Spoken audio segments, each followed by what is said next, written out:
일서론. 문화는 성품 변화에 강력한 영향력을 행사한다.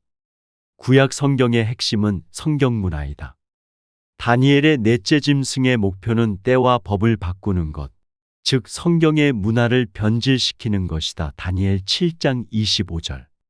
문화는 때와 법을 통해서 이루어진다. 종교가 문화에 끼치는 영향력은 영순위이며 절대적이다. 그래서 많은 나라의 왕들이 정치에 종교를 끌어들인다. 종교적 명분은 거부하거나 저항하기가 힘들다.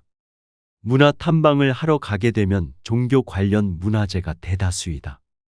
이방신을 섬기는 것은 이방 문화를 따르는 것과 같은 개념이기에 우상 숭배에 대하여 강력하게 처벌하신다.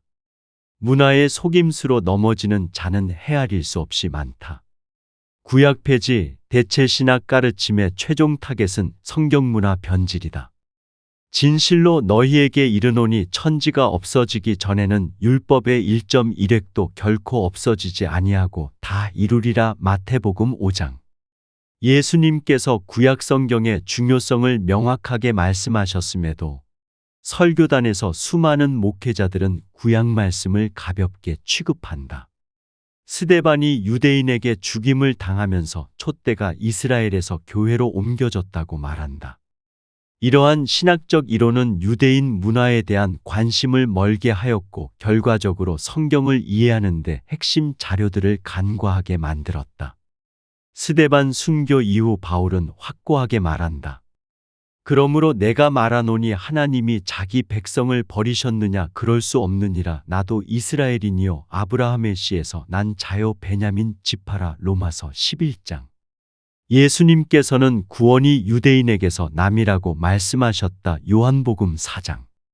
성경의 모든 저자는 유대인이었으며 예수님도 유대인이었다.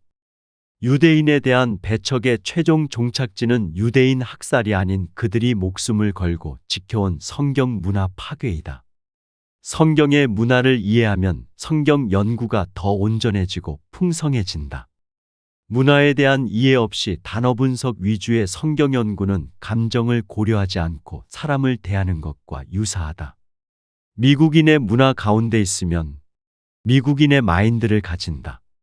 중국인의 문화 가운데 머물면 중국인의 마인드를 갖는다. 문화는 품성 형성에 강력한 영향력을 행사한다.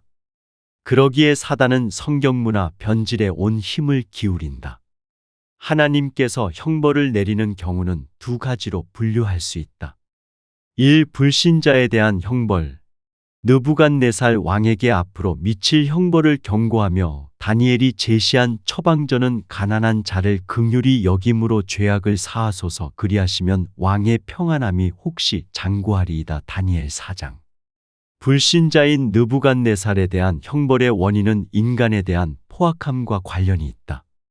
니느웨, 애굽과 에돔에 대한 형벌의 원인은 모두 포악이다. 요나서 3장 8절, 요엘 3장 19절. 이 신앙인에 대한 형벌.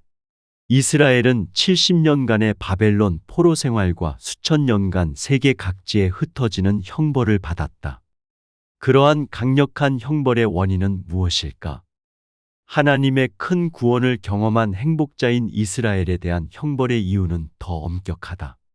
이스라엘에 대한 형벌은 이웃에 대한 포악뿐만 아니라 하나님의 계명과 규례 즉 하나님께서 가장 중요하게 여기시는 성경 문화를 저버린 것이다. 포로 생활 가운데 있는 민족을 향한 느헤미야와 다니엘의 기도가 성경에 나온다. 둘의 기도 내용은 매우 유사하다. 동족의 바벨론 포로 생활에 대한 아픔에 대하여 동일하게 눈물과 금식을 하며 회개한다. 포로 생활의 원인은 악을 행한 것인데 그 악은 계명과 규례를 지키지 아니한 것이라며 동일한 진단을 내린다. 느헤미야 1장, 다니엘 9장. 계명과 규례는 때와 법과 같은 의미이다. 바벨론에서 활동한 선지자 에스겔은 이렇게 진단한다.